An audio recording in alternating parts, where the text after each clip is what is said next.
계약을 취소하고 계약금을 돌려받아야 하는데 상대방이 버티면서 주지 않는다면 어떻게 해야 할까요? 내용 증명을 보냈는데도 돌려받지 못했다면 소송까지 해야 할까요? 오늘 김수진님의 실제 사례를 통해 계약금 반환을 받을 수 있는 법적 대응 방법을 알려드리겠습니다. 소송을 고민하는 분들에게 가장 필요한 실전 전략과 합의 시 반드시 주의해야 할 점까지 상세히 설명드리니 끝까지 시청해주세요. 김수진님은 당근마켓에서 한 부동산 광고를 보고 분양 정보를 알게 되었습니다. 광고에는 프루지오 분양 소식이 적혀 있었고 궁금해서 광고에 적힌 전화번호로 전화를 걸었습니다. 상담원이 친절하게 설명하면서 문자로 홍보 자료를 보내주었고 이후 전화로 다시 연락을 주고받으며 모델하우스 방문을 권유했습니다. 방문 후 계약을 체결했지만 사정이 생겨 계약을 처리하려고 했습니다. 여기서 중요한 점은 이러한 판매 방식이 전화 권유 판매에 해당한다는 점입니다. 그리고 전화 권유 판매는 14일 이내 청약 처리가 가능하며 계약금 전액을 환불받을 수 있습니다. 하지만 분양업체는 이를 인정하지 않으려고 합니다. 김수진님도 내용 증명을 보냈지만 상대방은 계약금 반환을 거부했습니다. 결국 소송을 선택할 수밖에 없었죠.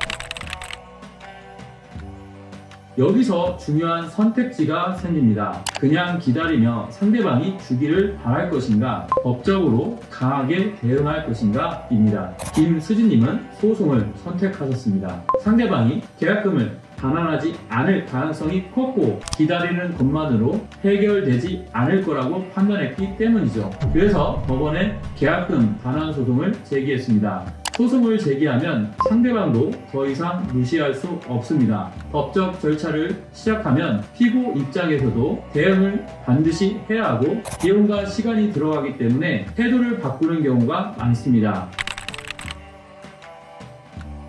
그런데 소장이 접수된 이후에 상대방이 갑자기 태도를 바꿨습니다. 계약금을 돌려줄 테니 소송을 취하해달라는 제안을 해온 것입니다. 이럴 때 주의해야 할 점이 있습니다. 바로 구두 약속을 믿고 소를 취하하면 안 된다는 것입니다. 왜 그럴까요? 일부 피고들은 소송을 취하하면 돈을 주겠다고 말한 뒤 막상 취하하면 돈을 돌려주지 않는 경우가 있습니다.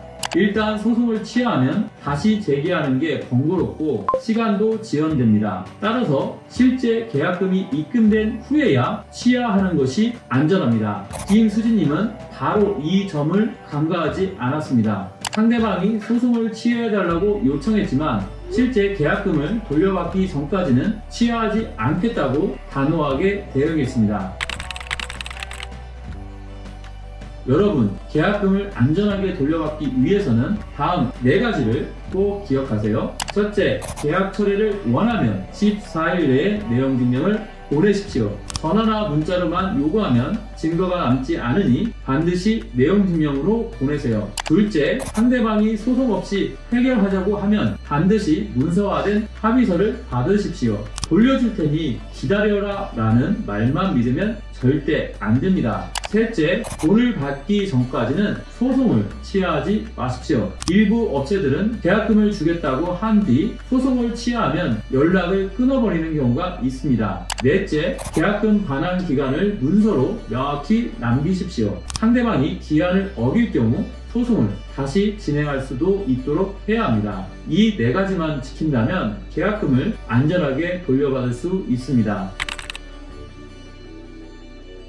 내용 증명을 보냈는데도 계약금을 돌려받지 못해 고민 중이신가요? 소송을 통해 해결할 수 있습니다. 소송이 진행되면 상대방이 태도를 바꿀 가능성이 큽니다. 하지만 합의 시 구두 약속을 믿으면 안 되고 반드시 서면으로 남기셔야 합니다. 법적인 절차를 잘 활용하면 상대방이 버티는 경우에도 원하는 결과를 얻을 수 있습니다. 계약금 문제로 고민 중이신가요? 법률사무소 정금이 도와드립니다. 전문가의 조력을 받아야 더 빠르고 정확하게 해결할 수 있습니다. 이 영상이 도움이 되셨다면 좋아요, 구독, 알림 설정 부탁드립니다. 주변 분들에게도 공유해 주시고요. 여러분의 응원이 더 많은 법률 정보를 제공하는 데 큰 힘이 됩니다. 감사합니다.